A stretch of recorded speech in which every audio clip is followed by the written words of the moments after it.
Make 'em whistle like a missile. Bomb, bomb. Every time I show up, blow up. Assalamualaikum warahmatullahi wabarakatuh. Selamat pagi untuk murid-murid saya yang tercinta. Bagaimana kabarnya? Semoga semuanya baik-baik saja di rumah dan memiliki semangat belajar yang tetap tinggi. Berkaitan karena kita tidak bisa masuk sekolah, sehingga di sini WK ingin memberikan sebuah video pembelajaran tentang bab kedua kita, yaitu tentang konsep keindahan. Nah, kenapa sih kok WK benar-benar harus membuat video untuk pembelajaran kali ini? Karena pembelajaran di sini teorinya aplikatif ya. Aplikatif itu berarti harus kalian terapkan. Terapkannya bagaimana? Nanti kita pasti akan ada pekerjaan atau semacam proyek untuk membuat suatu karya, di mana karya tersebut akan membutuhkan dasar dari teori yang akan saya jelaskan berikut ini. Nah, yang pertama tentang konsep keindahan, itu fungsinya apa sih? Konsep keindahan dalam seni rupa itu memiliki banyak fungsi Contohnya apa? Contohnya ketika kalian ingin menggambar, kalian pasti bingung menentukan proporsinya itu bagaimana, enaknya mau warna apa ya. Terus kalau untuk gambar saya artikan gambarnya itu seberapa. Nah, itu semuanya kita belajarnya dari konsep keindahan di bab 2. Oke, untuk yang pertama kita masuk ke sini. KD atau kompetensi dasar 3.2, artinya kita sudah masuk ke bab kedua. Judulnya adalah konsep keindahan. Sini ya judulnya. Di sini kita hanya akan mempelajari dua pokok bahasan. Yang pertama adalah unsur seni rupa, dan yang kedua adalah prinsip keindahan. Untuk gampangnya kita akan mempelajari tentang unsur terlebih dahulu. Di sini ada 7 jenis unsur seni rupa. Yang pertama, titik, garis, bidang, bentuk, warna, tekstur, gelap terang. Oke? Yang pertama, ayo kita membahas tentang titik. Kenapa sih titik saja kok perlu dibahas? Karena titik juga merupakan unsur, bahkan unsur paling dasar yang membentuk suatu karya seni rupa. Kenapa? Karena sebelum adanya bentuk, sebelum adanya objek itu bermulanya pasti dari titik. Oleh karena itu, titik ini disebut sebagai unsur paling dasar dalam seni rupa. Berkembang dari situ, kemudian kita ada garis. Untuk unsur yang kedua, garis adalah kumpulan dari titik-titik yang saling bersambungan. Contohnya seperti ini. Di sini ada sekumpulan titik yang mana jika saya satukan itu akan menjadi sebuah garis. Bisa garis lengkung, bisa juga garis lurus seperti ini. Sehingga dalam teori kita pasti mengetahui bahwa awal dari garis adalah kumpulan dari titik-titik. Itu urutannya. Selanjutnya, untuk yang ketiga kita akan belajar tentang bidang. Bidang adalah sekumpulan garis yang saling disatukan atau bertautan. Contohnya seperti ini, ada 4 titik. 4 titik ini ketika saya gabungkan, nah, dia akan menjadi sebuah garis. Nah, ketika garis-garis ini saya hubungkan, dia akan menjadi sebuah bidang. Jadi, bidang adalah pertautan dari beberapa garis yang membentuk bahu 2 dimensi. Ingat, 2 dimensi artinya hanya ada panjang dan lebar saja. Selanjutnya, setelah bidang itu ada bentuk. Di sini ada contohnya berupa kubus. Kalau bidang tadi adalah perkumpulan dari garis-garis yang saling bertemu, maka bentuk adalah kumpulan dari beberapa bidang yang saling menyatu. Dan di mana di situ kalian akan melihat kumpulan dari beberapa bidang yang sama ini akan membentuk sebuah bangun ruang atau objek 3 dimensi yang artinya memiliki rumus luas, panjang, kali lebar, kali tinggi. Apakah bidang dan bentuknya hanya berupa kubus dan kotak? Tidak. Jadi ada juga lingkaran, ada juga prisma, itu juga termasuk bidang dan bentuk. Begitu. Jadi yang perlu kalian ingat, untuk bidang pasti 2 dimensi dan bentuk pasti 3 dimensi. Gitu saja. Selanjutnya ke unsur yang nomor 5 yaitu warna. Warna di sini yang paling mudah kita bagi menjadi dua saja.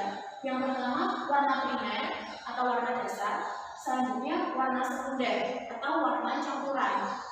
Di warna dasar ada singkatan M, K, B, yang mana M itu adalah merah, K adalah kuning, dan B adalah biru.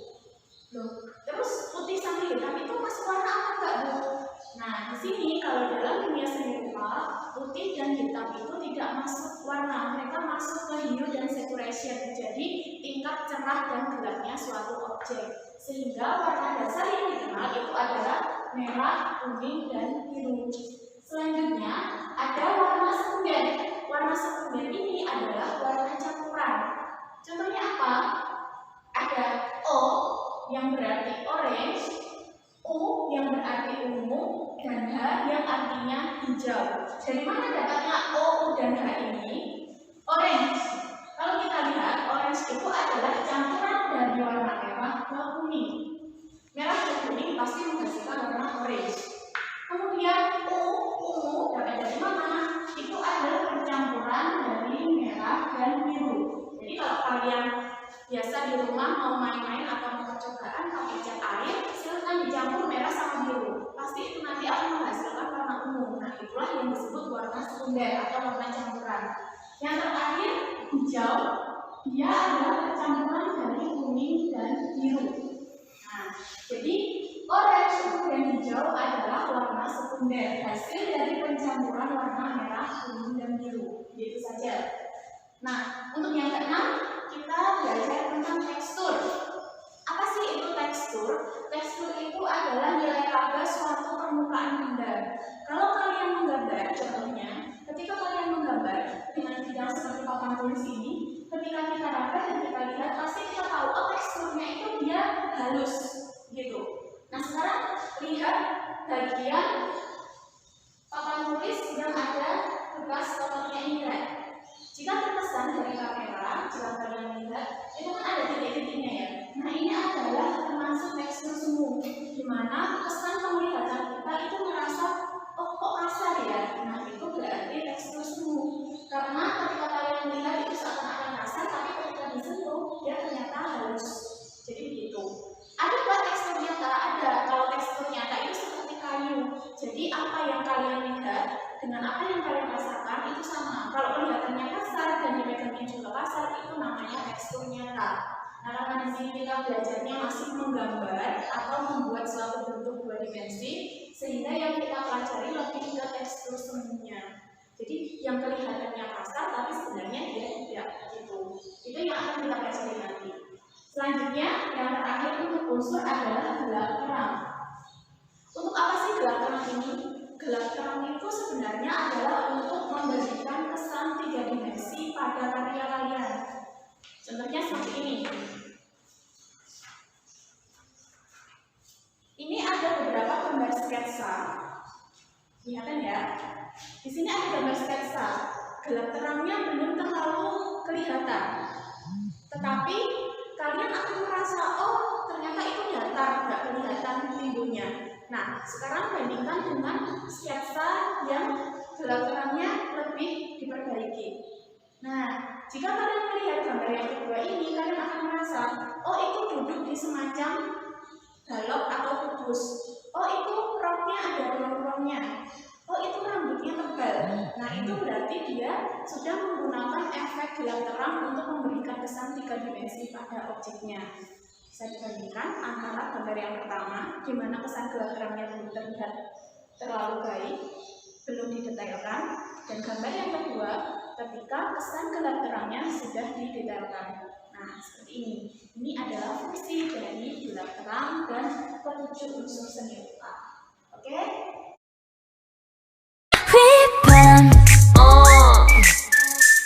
We padam padam padam.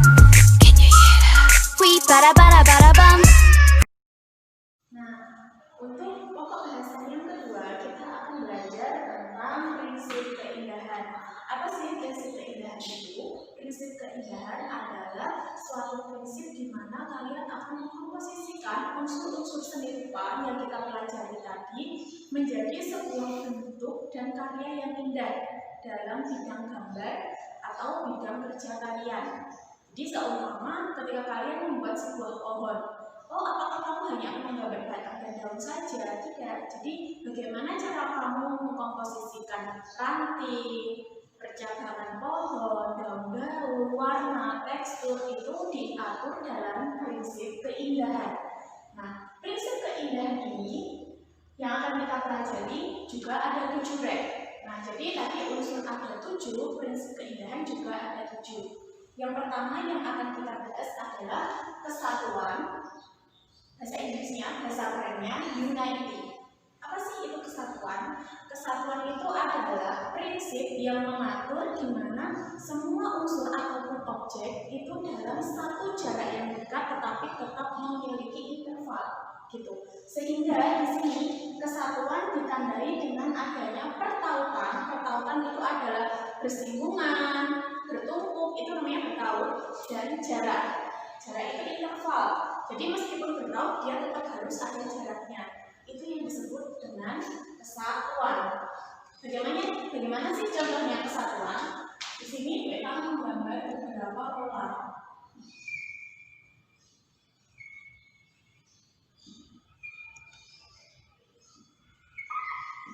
Nah, ini pola yang pertama. Terus ini pola yang kedua.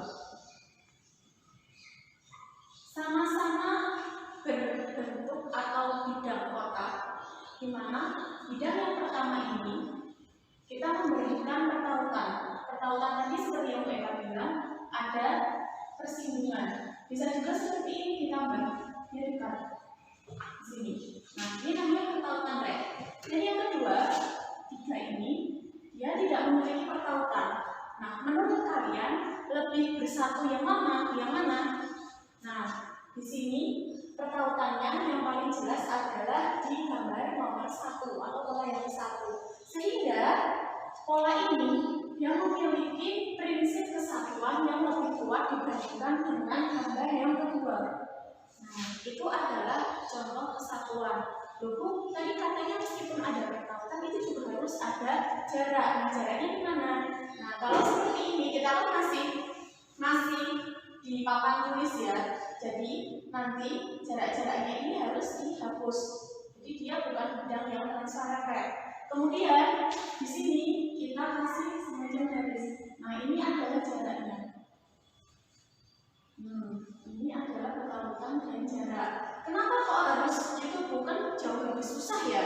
Kenapa? Nah, karena ketika nanti kalian membuat atau menumpuk pola seperti ini, seumpama menggunakan kertas lipat misal. Nah, ketika kalian tidak memberikan jarak, itu akan menimbulkan kesan monoton. Monoton itu seperti apa? Bosan dilihat. Jadi kurang apa ya? Kurang bervariasi itu istilahnya. Itulah sehingga kesatuan harus ditandai atau ada pertautan dan jaraknya. Nggak boleh hanya sekedar berjarak saja, nggak boleh hanya sekedar bertaut saja. Itu contohnya kesatuan. Kemudian yang kedua ada keseimbangan, bahasa gaulnya balance. Keseimbangan balance.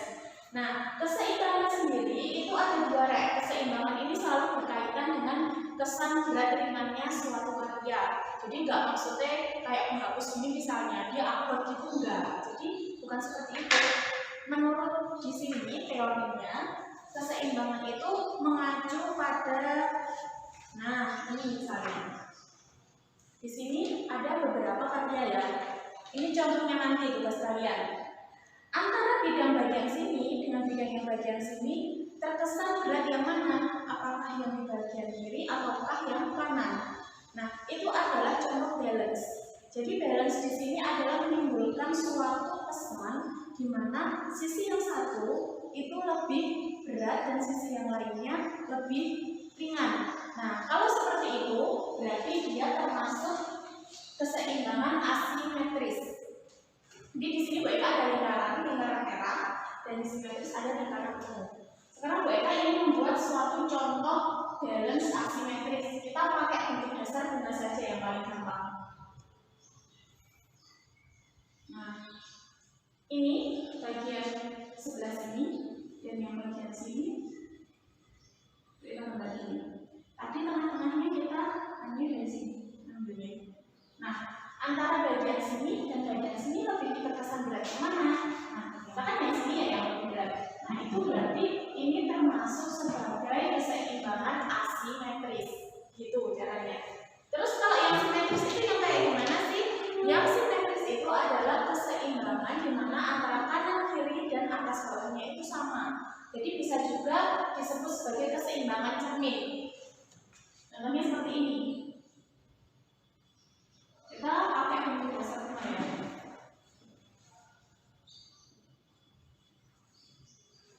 Nah, bunga ini dia akan kelihatan antara kanan dan kirinya itu hampir sama besar beratnya. Nah, inilah yang disebut sebagai keseimbangan simetris antara kanan kiri dan atas bawahnya memiliki kesan berat yang sama. Itu adalah keseimbangan atau balance.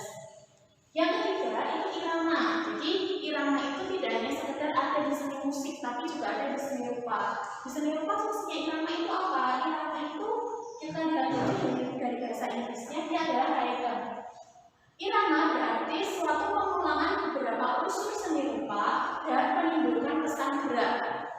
Kesan geraknya bagaimana? Kembali ke contoh ini tadi.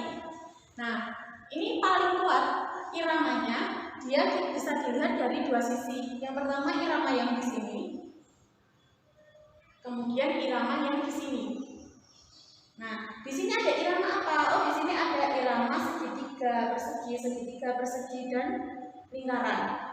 Dia bersusun menjadi satu menuju satu objek. Nah, di situ kalau kalian melihat gambarnya nggak gerak-gerak gini ya, tetapi yang memiliki kesan gerak itu adalah pandangan kita. Jadi ketika kalian melihatnya, kemudian ketika kalian memandang ini, kalian ingin mengarahkan pandangan kalian menuju alurnya. Nah, itu disebut sebagai kesan gerak. Itulah irama. Jadi pengulangan beberapa unsur seni rupa yang menimbulkan suatu kesan gerak itu adalah irama. Sama juga dengan yang di sini. Di sini ada beberapa segitiga dan persegi. Nah, kalau kalian melihatnya, pasti kalian melihat dari sini, karena arahnya, jadi segitiga itu memiliki nilai psikologis di mana dia memberikan suatu penunjuk arah, sehingga mata kita pasti akan secara tidak sengaja terfokus ke arah yang ditunjukkan oleh segitiganya, ke arah sudut ini. Ke sini, kemudian kalian akan berjalan ke sini. Nah, itu adalah irama rek. Gitu. Jadi kalau kalian mengatakan irama itu apa? Irama adalah suatu perulangan yang menimbulkan kesan gerak. Contohnya seperti ini. Ini ada beberapa garis. Ketika garis-garis ini saya pakai atau saya gambar, kalian akan melihat ke arah mana sih mereka itu? Oh, ternyata ke arah sini. Nah, inilah yang disebut sebagai irama, gitu. Agak susah dipahami, tetapi nanti ketika kalian sudah mengerjakan tugasnya pasti bisa. Yang penting di sini kalau irama adalah sebuah pengulangan yang menimbulkan kesan gerak, itu saja. Selanjutnya kita ke bagian keselarasan atau harmoni. Pengertiannya adalah kedekatan unsur seni rupa dalam menciptakan suatu keindahan. Berarti semua unsur seni rupa yang ditata dalam prinsip-prinsip keindahan ini, ketika menjadi suatu karya yang bagus, karya yang indah, itu berarti kalian sudah menerapkan prinsip keselarasan atau harmoni. Tandanya apa? Nggak bisa ditandai. Jadi harmoni ini bisa berupa gelap terang, bisa berupa tekstur, bisa berupa keseimbangan juga. Jadi apapun itu, ketika karya kalian itu kelihatan bagus dan indah, berarti otomatis prinsip harmoni atau keselarasan itu sudah ikut atau masuk ke dalam karya kalian. Jadi otomatis kalian pasti bisa menerapkan prinsip ini dalam membuat karya itu. Nah, selanjutnya yang kelima itu adalah penekanan atau kombinasi. Artinya prinsip yang mendasari perbedaan unsur dalam seni rupa. Kenapa sih kok harus ada perbedaan? Karena dalam seni rupa, jika kalian menggunakan unsur-unsur yang sama, dia akan terkesan monoton. Seperti contohnya di sini tadi. Nah, ini ukurannya hampir sama, jaraknya sama, warnanya sama, dia akan monoton. Terus biar nggak sama gimana? Kita pakai contoh yang ini tadi. Ada segitiga, ada lingkaran, ada persegi. beberapa unsur ini dengan beberapa warna dijadikan dalam satu karya. Oh, ternyata jadi bagus ya, ada iramanya, ada jaraknya, nah seperti ini. Nah begitu. Jadi kalau di sini ketika kalian melihat karya ini yang mendominasi bentuk apa atau bidang apa, lebih banyak yang mana? Nah ketika kalian melihat oh kotak lebih banyak, berarti dominasi dari karya ini adalah bidang persegi. Kalau kalian merasa lingkaran lebih banyak, berarti dominasinya ada di lingkaran. Sama juga dengan warna. Ketika warna itu mendominasi, contohnya seperti ini. Nah, karya ini didominasi warna apa? Warna hitam. Kita langsung tahu warna apa? Hitam mengambil sebagian besar persentase dari luas bidang karyanya, gitu. Itu yang disebut sebagai dominasi. Jadi dominasi itu bisa warna, bisa bentuk, bisa bidang, bisa apapun dalam karya seni kamu. Yang keenam, kesebandingan atau proporsi. Artinya adalah perbandingan ukuran antara unsur dan bidang gambar. Nah, seperti contoh yang tadi, ini ada contoh, kelihatan? Nah, di sini ada contoh, dia adalah beberapa orang yang sedang berjualan di pasar. Jadi ini adalah sketsa orang-orang yang berniaga di pasar.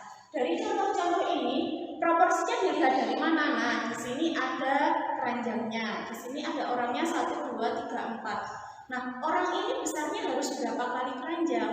Kemudian, seberapa besar daerah yang kamu gambar dengan bidang gambar kamu? Itu adalah proporsi.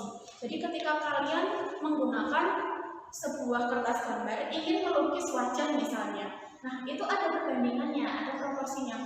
Oh, ukuran hidung itu adalah 1,5 kali ukuran mata. Nah, itu disebut sebagai proporsi. Proporsinya gambar orang Asia, wanita itu 6 kepala. Sedangkan wanita Eropa adalah 7 kepala. Gitu. Itu namanya proporsi. Perbandingan ukuran atau antar bagian. Dan yang terakhir adalah pusat perhatian. Bisa kita sebut juga sebagai emphasis rate. Emphasis itu bagaimana sih? Emphasis itu adalah suatu hal yang akan kalian pandang lama dan pertama kali kalian pandang ketika melihat suatu karya. Contohnya seperti ini empasisnya mana? Biasanya empasis itu ditandai dengan adanya irama. Jadi irama itu akan meninggalkan atau menuju ke pusat empasis. Pasti kalian akan langsung mengarah ke segitiga merah ini. Jadi contoh tatanan ini, komposisi namanya. Komposisi unsur-unsur ini sangat bagus. Dia bisa mengkomposisikan irama dan empasis. Jadi di sini ada beberapa irama, 1, 2, dan 3. Nah, itu menuju ke satu pusat perhatian berupa kotak ini dan ada segitiga merahnya. Nah, itu adalah pusat perhatiannya, empasisnya. Nah, jadi begitu saja yang saya jelaskan dari bab 2 konsep keindahan. Jadi tadi ada 2 bahasan. Yang pertama tentang unsur-unsur seni rupa ada 7. Kemudian ada prinsip keindahan yang juga jumlahnya 7. Bagi kalian yang merasa belum jelas atau masih ada pertanyaan yang mengganjal, silahkan kalian tuliskan di Classroom seperti tugas yang kemarin. Ada bacaan kan kemarin? Nah, itu silahkan kalian tuliskan di Classroom, kemudian nanti akan Bu Eka jawab. Gitu saja. Nah, terus tugasnya apa?